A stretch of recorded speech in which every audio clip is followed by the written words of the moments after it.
A work of art is the trace of a magnificent struggle. Robert Henry.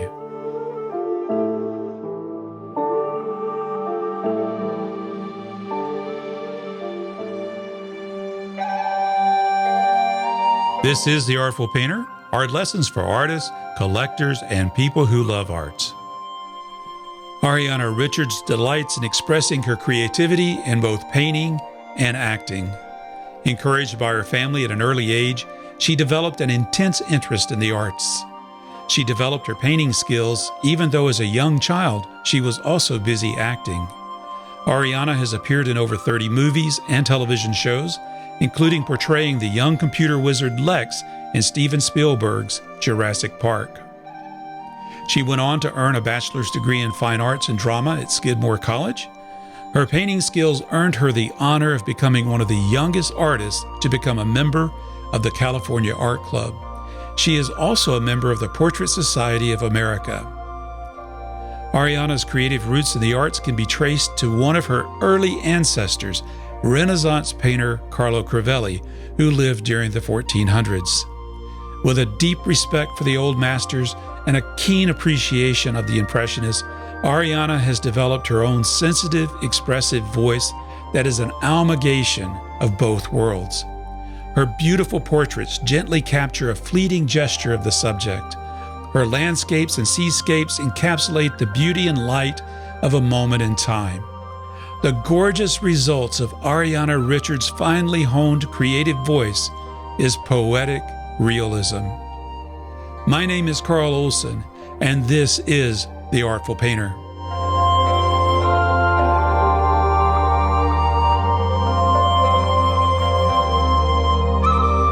Where are you located, Ariana? Well, I'm in Oregon right now. Okay. Yeah, in the Willamette Valley out by the wine country. It's really pretty. Oh, that's beautiful country out there. Yeah, it's really nice out here. A lot of nice scenery. You can drive to the mountains, so it's a nice area there. It's pretty versatile. You can get to the city if you need to, but you do feel like you're out in the countryside, which is a nice feeling here. Ariana, I really appreciate you being on the Artful Painter podcast today. Welcome. Well, I'm so happy to be here with you. This is so much fun. I'm excited to talk and share some things together. Pleased to hear what you're doing. It sounds like you're compiling these really in-depth interviews with some very important artists, and it's so much fun for me to see that you're exploring these thoughts that they can share and really getting a look inside of who they are inside their studios, and it's really nice to see your project. Well, I've admired your art for quite some time, and one of the descriptions I've heard you express about your own art is you describe your approach to art as poetic realism, and I thought, well, that's really apropos. Where did that come from? What does that mean, and what drew you to that? Well, poetic realism to me, in the way I view art and view the world, is through my own lens of experience. When I look at the world, I incorporate that through my feelings and my impressions and my memories. And then through all that, it goes through my brushwork on canvas. And to me, I feel like it's poetic realism because I see the world in more of a poetic style, I think. And I also paint in a representational manner, as in you can definitely tell what the things are that I'm painting. It's not very abstract. But there's certainly a measure of abstraction in the brushwork and things like that gives it a very nice impressionistic look as well. Well, thank you for noticing that. I actually do appreciate a lot of abstract art and incorporate especially design principles that come from abstract work, and the brushwork definitely, it doesn't always echo the real world. It's very much more emotional and impressionistic. Now, your range as a painter is quite diverse. You do portraits, seascapes, landscapes, still life, but I am fascinated in particular by your portraits. There's a naturalness to your approach to doing portraits. It's not a rigid, I'm sitting in a chair and you're painting me for 6 hours. and I'm looking at the viewer. It's there's this naturalness to it. It's like you've captured this moment of an experience right there, and you're allowing us to take a peek in to that portrait. How did that come about? Well, it's interesting that you picked that topic because it's one of those things that's very important to me as a person. I've had such a love for the moment. And life is made up of a series of moments. And when you can really be present in a particular moment and enjoy it for all the beauty that it holds, it's a special thing to be able to have. And that beauty, if you can incorporate it into a two-dimensional painting and then have that on your wall where you see that painting and it brings you back to that moment again and again every time you see it, that's the goal there for me. When it comes to capturing something that feels spontaneous, that's a big one for me. I'm all about that feeling of what life is: movement, spontaneity. It's ever changing, just like the lighting effects in nature are ever changing. So something that is rigid doesn't feel as real to me as something that feels like it's just capturing that little moment in time where a person is often outdoors or often in natural light if they're in an indoor setting. And that's something that I want to put on the canvas and share with people. And oh my goodness, children are a blast to paint. They're so full of life and surprises. You never know what's going to be coming next with a child, and they're completely honest as well. So that's always good. So painting children is something, because I love to paint them kind of in their natural setting. If they love being outdoors playing or hanging out with their dog or whatever they're doing, I love to paint them in that moment and capture a little snippet from that a lot of times. Well, they're always in motion, so you're how are you going to make them sit, right? So yeah, getting a child to sit for a portrait would be very hard work. It's not something I try to do very much. That's a time where it's really appropriate to grab a couple of shots with a camera, do sketches. I love to do sketches with paint in person and color studies and all of that, but definitely photos are extremely helpful with children. Well, let's talk about that a little bit. The sketching. So you paint with you sketch with paints. When it comes to sketching, when I do some conceptualizing, if I'm completing an idea for a painting, sometimes I'll do a color study from life. Sometimes I'll do a color study with paints, just in my studio. I'll sketch with pencil or charcoal or pen on paper. So it really runs the gamut. But I don't do a lot of preparatory work in general when it comes to a painting that I'll complete, like an outdoor portrait. I generally see an image in my mind of how I kind of envision the painting going. I have a very clear composition in mind of placement, of where I want things to be. And then I have to open myself up to the mystery and just go on that journey where I start to create it. And sometimes it takes me in a direction that's a little different than I originally envisioned. And in the end, I wait for all the elements to come together in a way that I see, okay, this is the harmony that I was looking for in this painting. Now I can sign it. Well, you mentioned a very intriguing term there. You said open to the mystery that's there. So what are the visual clues that you're looking for that mystery to be revealed when you're looking at a subject to paint? That's a really good question. There's that little bit of magic I feel in a painting that touches a person on a deep level, a painting that stands the test of time. There are ways to get something to be technically excellent, but you can have a painting that is technically excellent in every way imaginable when it comes to brushwork, color, composition, you name it.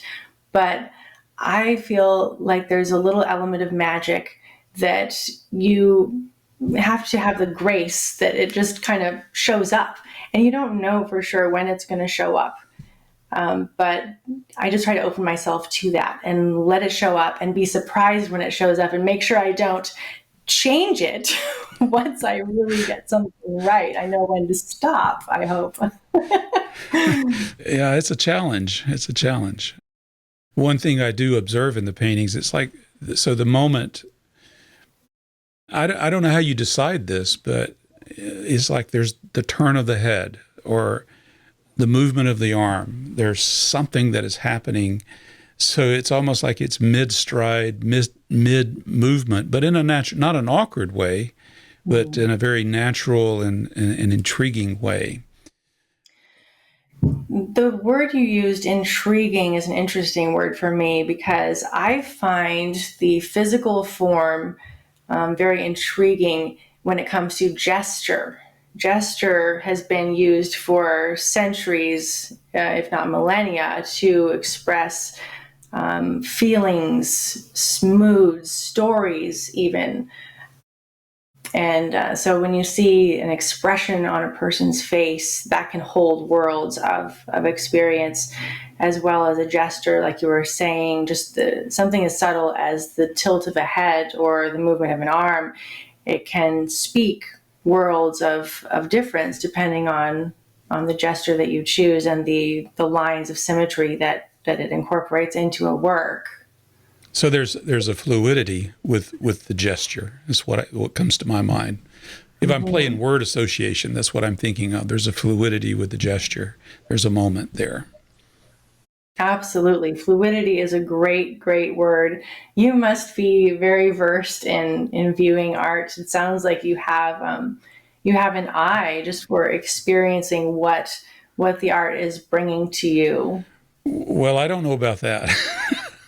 I'm like a kid in a candy shop, and you got a million flavors there. Which bag what candies am I going to put in my little bag there?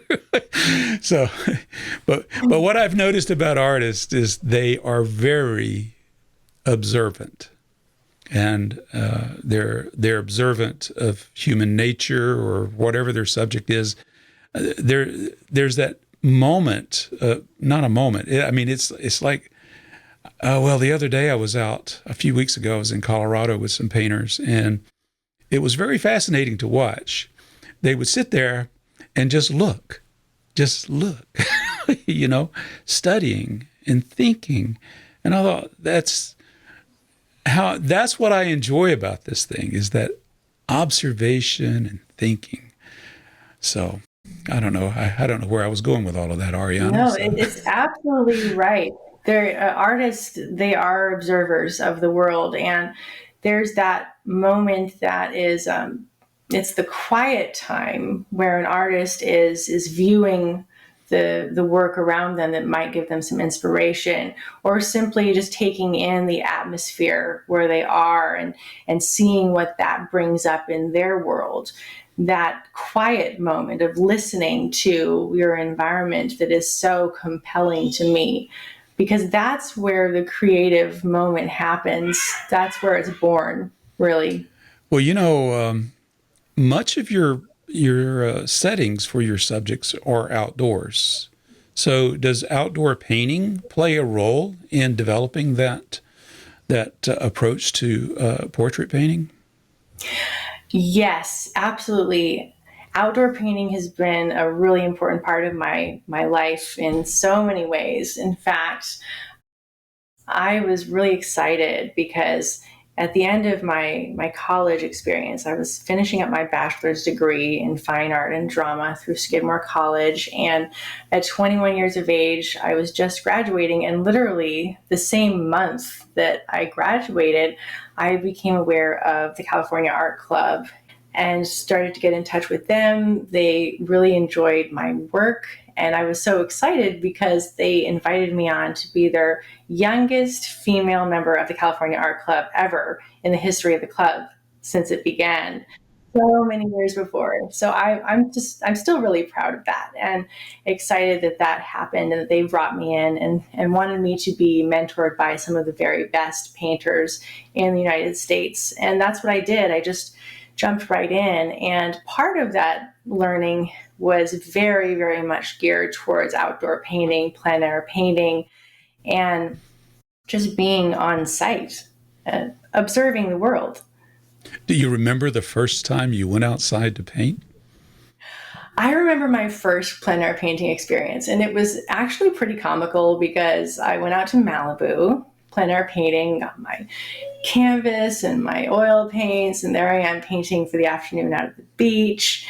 And I was pretty proud of myself, actually, for the first painting I'd ever done. It wasn't bad. And I stepped back, and I'm just feeling so excited and happy. And then a gust of wind just comes up and blows my painting over, and it lands flat on the sand, and it's covered in sand. And I'm thinking, oh, well, this was not what I was expecting. So life is quite a teacher. Experience is such a teacher, right? I learned, of course, that you have to get the right type of easel to be plein air painting properly that will prevent the wind from blowing your work over. But I kept the painting in the end because it was a memento. It was my first plein air painting ever. So that was fun. Oh, that was my next question. Did you keep it? That's good. I did. I kept it. It had a story to it. But at the same time, experience is such a good teacher, right? Well, yes. And you know, that's what I think about painting outdoors is it is something that helps cement the memory of the temperature, the atmosphere, the smells, the sounds, all of those things. I can go back to every single study. They may not be good paintings, but they bring back a wealth of experiences to my old gray cells. You know, I like that. I like the idea that those paintings cement memory. They really do. Paintings absolutely bring that memory into reality. It makes it solid. There it is. And there's something about it when I love human memory and experience because if you see a painting or you smell an aroma or you hear a piece of music, any of those things can just bring you right back to that moment. And all of your senses are alive again in that moment. So you could almost be there again. How do you go about selecting someone or a group that you want to paint? What draws you to that individual or that group that inspires you? You know, I want to paint this. I must paint these wonderful people. Oh, I have a bunch of things that draw me to paint certain scenes or people.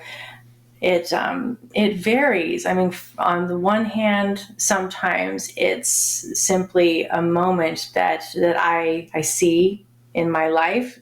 For example, I was out with some friends, some good family friends, a few years back, and their little girl, who was about 4 years old at the time, was gathering these wild daisies in the field, and I just saw this moment when the 4-year-old gathered up this wild bouquet of daisies and brought them over to me to give them to me as a present. And when I saw her hold them and the way the light hit her, I thought, oh, I need to paint this. And so I snapped a couple of shots and did some little sketches and started a piece that I was really happy with in the end that I called First Bouquet. And that was a moment where life just brought me the image. Other times when I'm painting, I'll have people commission me to do a piece. They'll contact me and say, Ariana, I would love for you to paint my two children. They're in their early 20s now, a son and a daughter. I love the way you capture personalities and people, and I want to have you paint them outdoors in a New Mexico setting. And so people will contact me and send me reference images. And what I usually like to do when I do a commission like that is actually get to know the people I'm painting a little bit. Even if we don't live close by, I'll set up to do a video call or a phone call, whatever they feel more comfortable with, and just talk with them and get a sense of what are you about? What's your essence about? So that I can have an impression of that.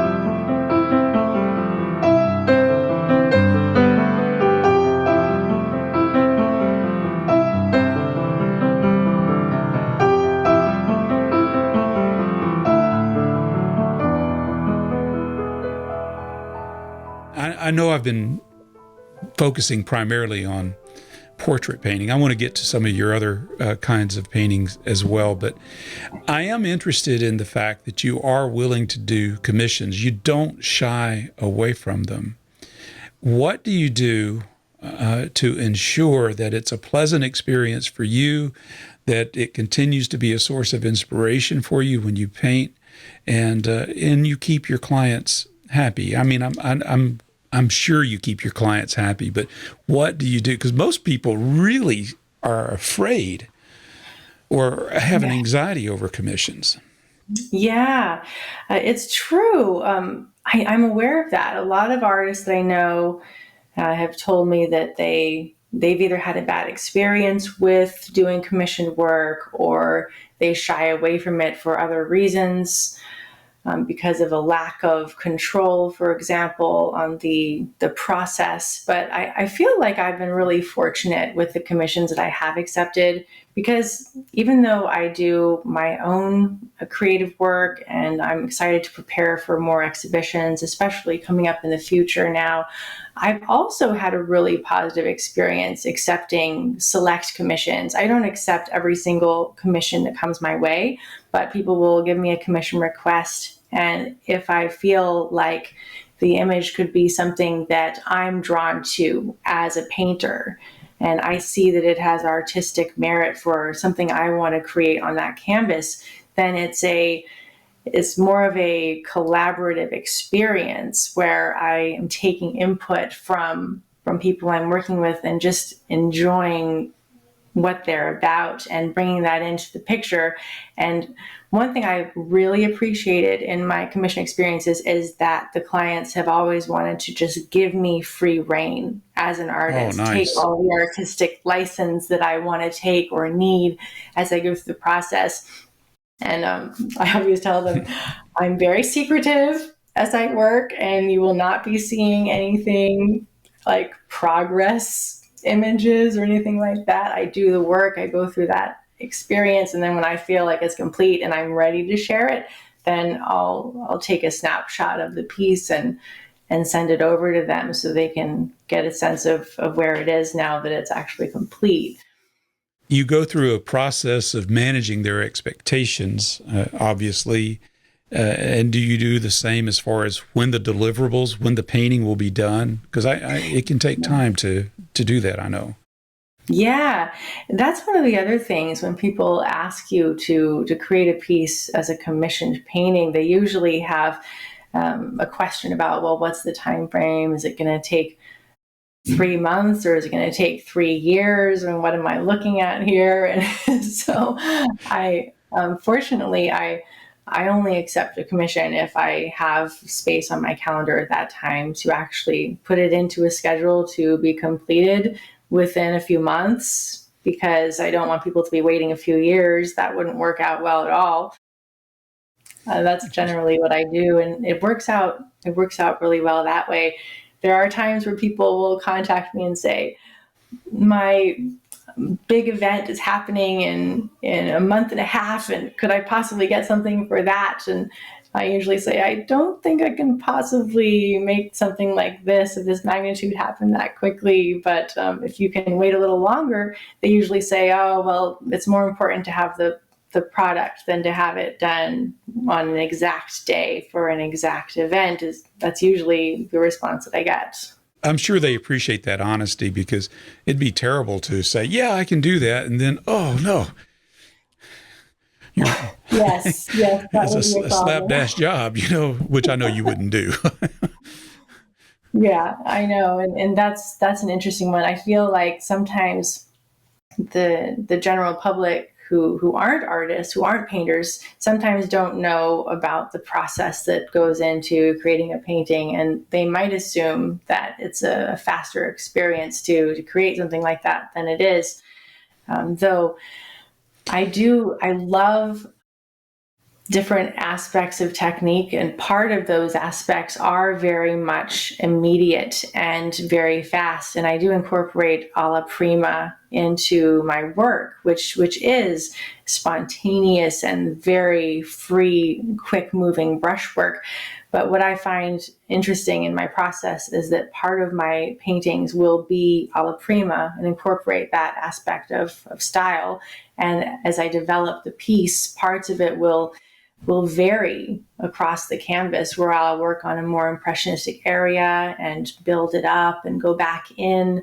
And then other parts I'll leave very much alla prima in the finished piece. Is it a very linear process, or are you working on 2 or 3 at a time? Well, when it comes to my studio, you can see where I'm working back here. I'm actually working on this one painting at the moment on the easel. Oh, I I'm see it working on there. a painting Yeah. of a brother and a sister sitting in front of a body of water outside their family home. And that's one piece I'm just focusing on right now. I like to focus very much intensively on one piece for a period of time until that inspiration might change me to move to another piece, and I might feel, okay, it's time to put this piece aside for a little while and focus on this other one that I'm motivated to explore for a little while, and then I might go back to the other piece again. So I'm looking at this painting that you're doing. It gives us a glimpse into your process. You've drawn out the design, the composition well in advance. Could you walk us through that process? I know you mentioned it's an alla prima process, but if I'm standing there looking over your shoulder, what am I seeing you do? Well, if you're in my studio with me as I'm developing this painting here that's on the easel, you would see me starting out with my canvas and toning the canvas. I usually start by that, and then doing a light charcoal sketch of the placement and the gesture of where I want things to be mapped out on the canvas, and then developing that from there, going into parts of the faces, usually if it's a portrait in landscape, for example, like this one, and then expanding out to the setting around the figures and developing that for a while, and then coming back to further develop the figures themselves and move into the foreground, usually ending at the bottom of the painting in the end, though occasionally I'll flip things around and go a different direction in the way I complete a painting. There's no exact formula to that. Do you paint primarily on canvas, or can you tell me a little bit about the substrate that you use and why you choose Yeah. that? Well, my favorite thing to paint on when it comes to substrate would definitely be canvas. My favorite is Belgian linen.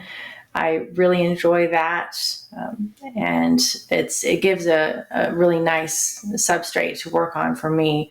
Sometimes I'll use Belgian linen on a panel. Other times I'll use it stretched over stretcher bars, and then I'll start painting from there. I'm absolutely particular about my paints that I enjoy as well. Ah, okay. I've been enjoying the M. Graham walnut oil based paints for quite a number of years, and am crazy about them. What I've makes you been to crazy about them? What do you like about them? I like the fact that the walnut oil based paints are really buttery and rich when it comes to texture. The white is also incredible, the way it mixes with everything else and just creates this kind of a satiny sheen when it dries on the canvas. I also like the aspect of being able to thin the paint just with the walnut oil that comes with the product that M. Graham creates. If you want, you can also clean the brushes with the same walnut oil as well as you work. So it omits the issue of always painting with a high level of fumes in the studio. And at the same time, it's not just about the fumes, it's about the effect that you get on the canvas. It's about the archival nature of the paint itself. I was drawn to the history when it comes to Rembrandt and the Rembrandt method of using the walnut oil based paints all those years ago, before the advent of shipbuilding and the petroleum spirits that were developed, et cetera, and that those paints were very very archival and stood the test of time. So I'm enjoying using those very much, though I'm not only wed to that. Sometimes I'll incorporate some different mediums into my work, like liquid, for example. It just depends on what I feel a painting needs at the time. It's interesting that you bring this up about using just the walnut oil just judiciously as a medium for your painting. It's been interesting to see how there's been this move, I think, of painters minimizing the amount of medium and mineral spirits and turpentine that they use, not only for health reasons, but for archival reasons. It seems to make a better painting just stick to the oil paint is what I'm hearing. Yes, that's so interesting that it seems like there's a bit of a movement towards a minimalist approach to materials in general, because I'm very much interested in that, because what you want is you want to get to the kernel of something. What is the real kernel of what you're going for, and just whittle away, get rid of all the fluff, and simplify until you get to what that is. It's less stuff to have to buy, right? It is. You can keep your studio clear, and you know right where things are. You need to get to them. Yeah, I haven't divorced myself from all mediums yet, but I don't use very much. So, well, Ariana, you're not limited to portrait. I know I really focused in on your portrait painting, but you actually do a lot of different. Your landscapes and your seascapes are just absolutely beautiful. And what is it about the landscape and the seascapes that you're attracted to when it comes to painting? I'm a big lover of landscapes and seascapes. It's one of the things that I search out when I'm going to a place and spending time there as an artist, just to create some work that basically incorporates my experience of what that place was like for me on a given day. So seascapes are really interesting for me, especially because they are so changeable so quickly. They're challenging to do, aren't they? Seascapes are really challenging, and I suppose that's part of what I love about them, that they're a huge challenge, but that they also give that that great reward when you do get it right, because the seascapes are incredibly lyrical, and there's a fascination that humans have with the ocean, I feel is pretty deep and innate to many of us, because the ocean it's life-giving, it's beautiful, it's also fearsome and powerful and terrifying at the same time. So you can get all of those aspects into a painting, and it can be pretty extraordinary. You know, it seems like we are drawn to the majestic, the powerful, the sublime. I've always been drawn to some of the artists from the 19th century because that's what you look at Albert Bierstadt, Thomas Morand, and Thomas Cole, and folks like that. And I'm thinking, oh, wow, they of course they glamorized the landscape, but that was their interpretation as artists. They were moved by it. Yeah, absolutely. The artists of that era had such an incredible approach to their landscape work. It's so fun for me to be a landscape artist in this day and age, and see other landscape artists and how each of us kind of moves our own style into our approach on how to create landscapes. But I love landscapes, and I will always be a landscape painter and a seascape painter, because it's just natural to me. I'm an outdoor person. I love even cityscapes. If I'm in the city, I'll be all about creating a cityscape. If I'm out in a beautiful part of the country, I will be looking at it in terms of landscape.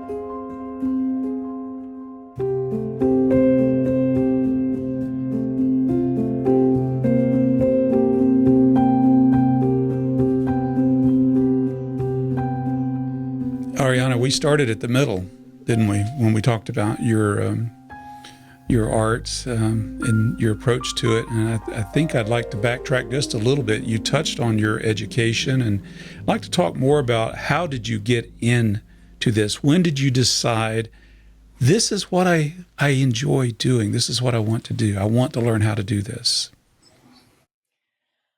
Art has been a huge part of my life for as long as I can remember. Even as a little girl, I was incredibly fascinated by art, and I was always drawing and painting. And then anytime I would visit my grandmother, who is Italian, and through her, my lineage goes back to Carlo Crivelli, the contemporary Botticelli. Carlo Crivelli. Oh, wow. So I have Nice. art literally in the fiber of my being. Art is literally in my blood. And I grew up loving it. And so anytime I would spend time with my grandmother, who was a professional painter at the time, she would give me art lessons as a little kid. I was learning color theory at age 10 and really getting into Nice. this stuff. And then my parents saw that I was crazy about art and helped me pursue continuing to learn that. So Well, by that age 12, I was mentoring with some of the best artists from Disney, for example, in classical methods of painting and drawing. And so that was exciting to start so young with that. And then going on from there to be studying anatomy and human anatomy for art with these incredible artists from Disney, out of Hollywood, and then continuing on to focus on my degree when it comes to fine art and drama through Skidmore College, where they let me merge my two loves in my degree program, and that was an extraordinary experience as well. so you have these two loves, painting and drama. And of course, many people may recognize you from the fact that you were in a very popular movie that came out in the early 1990s. I don't even need to introduce it. Most people would recognize you as Lex Murphy in the movie Jurassic Park. Yeah, the world of Hollywood is incredible. I love drama. I love acting. I grew up in that world, and it will always be part of who I am. And I actually plan to do some acting again soon as well, because I want to get my experience in that going again, because I just feel like it's one of those times in my life that, okay, I'm ready to do some more acting again now that I've been focusing so deeply on just the art for a time, focusing on being a mom, focusing on traveling the world, really getting that travel bug Of course. satiated. So here I am now. And I feel like they're just multifaceted aspects of who I am. I will always love both of those areas of art. They're both arts. They're both artistic expression. You're a polymath. That's what you are. Absolutely. I think it's probably pretty common that really, truly creative artists are creative in more than one area of art. I thought it was fascinating to see how I get inspired by other types of art. And even, for example, I love cartel furniture. I have some cartel furniture in the studio here. And the artistic aspects that go into creating that furniture, as well as the engineering, is inspiring to me in the space where I create the art that I do in my studio. And so I would love to get into design as well, and plan to do that in the future. So it's fun just to grow and change and express yourself in these different areas. If there was a painter that you could portray, tell their story, and bring that person to life, who would that be? Who do you think you would like to bring to life in cinema? Wow, I wouldn't even know where to start with there. There are so many incredible painters through history. It would have to do really with the story. It's so interesting for me, but because from an actor's perspective, the story and the storyline and what's going on has more to do for me with whether I'm drawn to it or not. So that would be something like a mystery that I would be excited to be surprised by sometime in the future. But what fun to think of at some point playing someone like an acting role that actually incorporates some of my actual skills in the work. Maybe I could be painting or something in a scene that's on camera at some point. That would be something, wouldn't it? Yes. But yeah, and it's fun. You mentioned that Jurassic Park was part of my life experience, part of who I am, and it is. And I had such a great time. I mean, I've actually filmed nearly 30 movies over the course of my acting career, so I've done quite a few. But out of all of them, Jurassic was definitely the biggest blockbuster, and most people recognize me from that movie. So it's been fun for me because it opened up a lot of doors to traveling the world. I went to so many interesting places that gave me endless artistic inspiration. And just the experience of even filming the movie was something else. Just filming on the island of Kauai, going to remote places on that island that only the natives had ever been allowed to go to before, and the film crew got special permission so we could actually walk on these areas of soil and see the views that nobody else had gotten to see for centuries. So that was something else. And then going through the hurricane during the filming was unforgettable. The hurricane Iniki that hit on my birthday of all things. Oh, no. How old were you at that moment? Was that? Well, I turned 13 on the day of the hurricane. Yeah, and it was one of the biggest hurricanes of the century. It was astronomical. It decimated the island. So happily, I was only 12 years old, turning 13, and innocence is just great. Just naivete. I was having a good time. I was with the whole cast and crew in a big ballroom in the hotel, just waiting out the storm for 12 hours. And even though part of the roof blew off, I just wasn't even fazed, being the age I was. I guess it's just sweet youth, just right? a roof.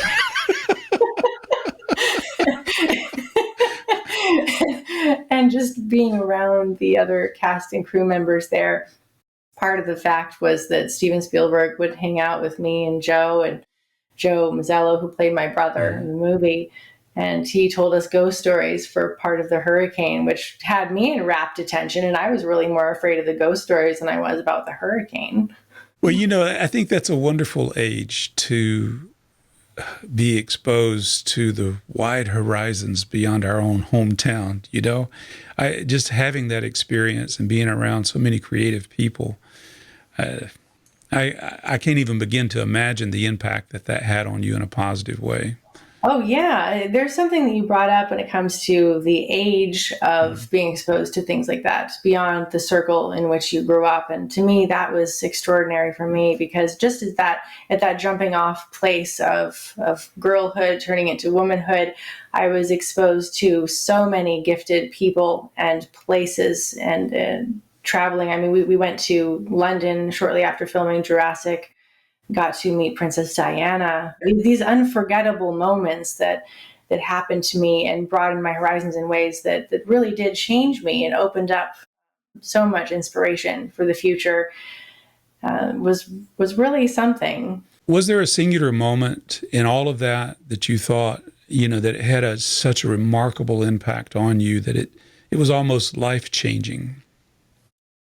There's a moment that's coming back to me right now, and that was during the filming of Jurassic, where I'm hanging out with Steven on the set and just enjoying seeing the incredible artwork that went into creating the dinosaurs. I was very much focused on the craft of it and hanging out with Stan Winston and his crew and asking him how they worked and studying the beautiful paintwork on the dinosaurs, how the eyes moved, and all of the work that they put into making each toe move or the iris contract. They were so intricate, these models. But then I would take breaks from hanging out with Stan and the dinosaurs in between scenes and go and just be hanging out with Steven and play card games with him and just chat. And he was so sweet. Was a great friend for me and Joe to play with and hang out with on the set in between filming. And I'll remember him setting up for a shot, and I was just a kid observing how he worked, and I noticed that he would hold his hands up in that particular way that Steven does to frame up a shot in his mind before getting the camera over there. And that was a moment that stuck with me as an artist in the making, because to me, I realized I started incorporating that same gesture myself when I would be out at a landscape situation, for example, and I'm trying to frame up a composition in my mind, and I would hold my hands in the same position as Steven did. That's interesting because, one of the things I think about with cinematography in particular, and maybe I don't know if this happens to you or not, but I find myself looking at the framing. How did they frame this up? And thinking, that would make a great painting. These compositional designs that they do. And of course, Steven had such a remarkable eye for drama and storytelling and composition that they all came together. I mean, one frame could be a painting. Absolutely. That's the thing about Steven's eye. It was so fun to watch him work, also from a graphic perspective, when he was actually working on composition at the same time as the idea of the performance and the story and all of the other aspects that he was thinking of as a director. And I would remember walking onto the set in LA and looking at the storyboards, because in those days they had storyboards all up on the walls for each scene, and every scene was already thought out so beautifully when it came to the framing of what that was going to be, and I could see it on the wall every day. Oh my goodness! Well, the storyboards was an art form in itself, right? Absolutely, yes. I talked to an artist not too long ago. His name is Alex Hilkerts. He does a lot of storyboarding work, and it was just fascinating to hear him talk about the storyboarding process, because it was art. And it reminds me of the gestures that you were talking. A lot of times the storyboard was merely just a gesture, an expression of the action or the scene that was before them. But I got too excited there. Sorry about that. No, I'm so absolutely fascinated with storyboarding and how it actually comes together in the creative process of creating a movie, and how important that framing is, how important that composition is in each scene, in each frame that is shot by the camera.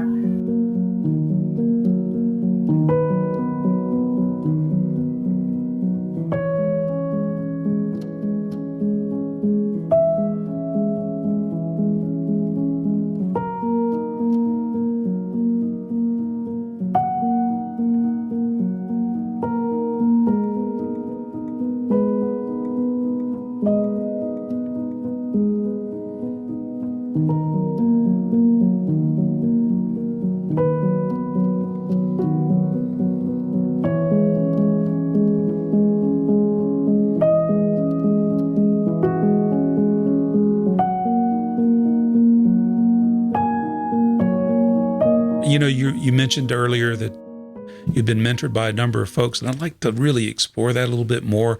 Who were you mentored by, and what did you learn from them?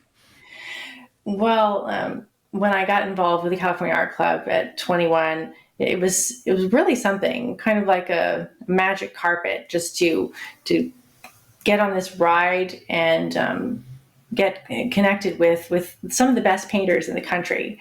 And it was an experience for me with artists like, for example, Jeremy Lipking, who was a mentor of mine and a friend, and just spending time, countless hours painting the figure live with him was invaluable. And watching him paint in the studio was incredible too, because just his mastery and his mastery with brushwork and approach, and he truly is one of those masters and at his craft. So it was just a real moment to be able to have those times studying his process. Well, he's relatively young too, so I think about what is yet ahead, and the same is true with you. The potential that is ahead of these amazing artists.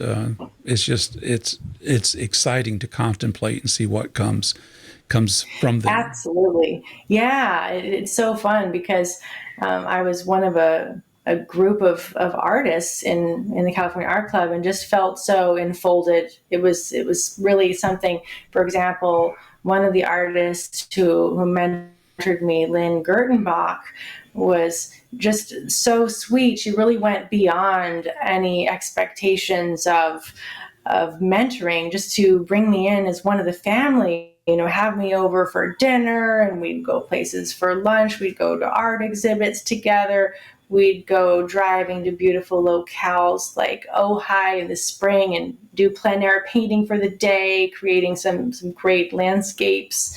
And it was just really, really special to have that kind of one-on-one with an artist like that. Was there any one particular lesson that you learned from her that really just stuck with you? It's one of those things that's more all encompassing. I feel like I was a sponge, just absorbing how she would approach her plein air painting. Was so great to just watch her capturing something in the moment, and just how she would capture the changing light, and studying her grays, the way she would approach the plein air painting landscape was really valuable for me. To me, that's the most invaluable way. That's the most valuable way to learn, is to observe the artist. And sometimes it's not something they say. It's just their demeanor, their approach. You're watching them. Sometimes we forget what we didn't know. And I think that's true with even, the best of instructors. But when you watch, you catch that. There's that one thing they did, that one thing they do, or that attitude that they have. Ariana, where can people find out more about you and your art today? Well, people can find out about me through my website, galleryariana.com. You can see artwork that I'm up to these days there, that I make sure is posted. And that's the best way that you can get in touch with me. We'll have links in the show notes for that, so people can find you very easily. The future. What's in the future for Ariana the artist?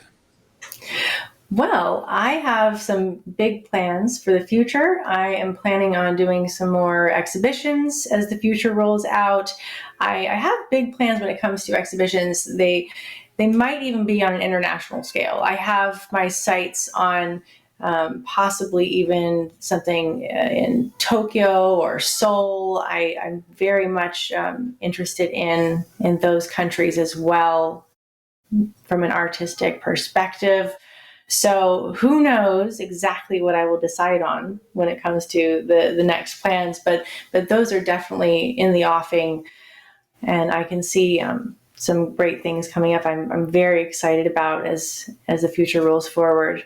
We're really excited to see where you will be going in the future here. Your art is just absolutely amazing. It's beautiful, and I can't wait to see what comes next from you. I really appreciate you taking this time away from your family to be here on The Artful Painter. I very much appreciate it. Thank you for being here today. Oh, you're so welcome. This was so much fun. I'm really happy we got to do this.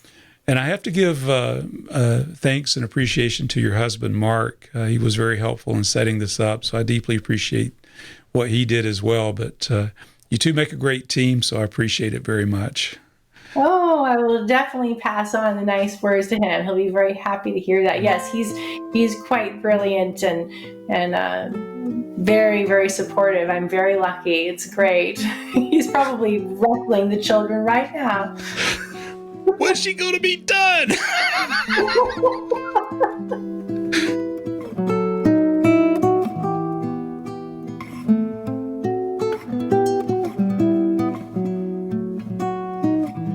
I'm truly grateful to Ariana Richards for taking the time to talk with us on The Artful Painter. I was truly impressed with her diverse, dynamic range as a creative. She's a painter and an actress, and I think it's just amazing how she really throws herself into both.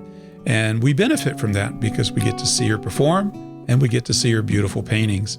So I'm truly appreciative that Ariana took the time to speak with us today. It's been a while since I recorded an episode of The Artful Painter. For that, I apologize. Life happens. It's a labor of love, so I'll get them out when I can. So I appreciate your patience very, very much. Now it's time to acknowledge my associate producers, people who give financial support to The Artful Painter with their generous donations. And Mark Hubbard, he gave a generous donation. And I want to share that he also provided his website. It makes me happy to be able to share anyone who contributes to the show, their website. So I will have a link in the show notes. But if you're just listening and you want to know what it is, go to markhubbardart.com. Also, Linda Miller, really appreciate her contribution. Her website is lindamillerfineart.com. And then Karen Fletcher. She can be found on Instagram as kfletchart. And again, all those links are in the show notes if you didn't catch it in my reading. Now, Karen did have a note about the podcast. She said, "Your Artful Painter podcast has been such a gift. As a young, inexperienced, older in years painter, it's been a fantastic way to learn about and from talented artists. I am happy to support your effort, even if it's just a small amount." Karen, to me, it was like it was $1 million. So I really appreciate your support. I appreciate anyone's support, no matter how much it is or how little it is. It's never little to me. Your generosity is huge. To see a list of all the contributors to The Artful Painter, you can go to theartfulpainter.com/donate. Now, I do have a new way of supporting The Artful Painter. I have introduced a membership program. One of the things about the donate function is I've had some ask, how can I do this on a recurring basis? I don't have a Patreon account. I don't want a Patreon account because they take a huge cut. And so now I have the means to do that. My website is hosted on Squarespace, and I'm able to set membership areas up on Squarespace. And so I have one set up. It's called Artful Methods. And this is where I will be sharing readings from art books and inspiring art articles that are in the public domain. And they will be produced the same way I do the podcast. So it's not just a dry reading. There will be the sonic ambience, the music, and things like that. So this will be something that you can use in your studio or going on a walk or wherever. It's a sonic experience. It's not just a dry reading. But anyway, the way you can get to it is go to theartfulpainter.com. You'll see on the homepage there is a link to Artful Methods. You can also go to theartfulpainter.com, click on the Shop tab, and then you'll see a drop down, and one of the options there is Artful Methods membership, and you can get the information there. Well, that brings us to the end of this edition of The Artful Painter. It's been a pleasure talking with you. May your tubes be full of light, fast, and beautiful colors, and may all your brushstrokes be made with confidence. I'll see you all in the next edition of The Artful Painter.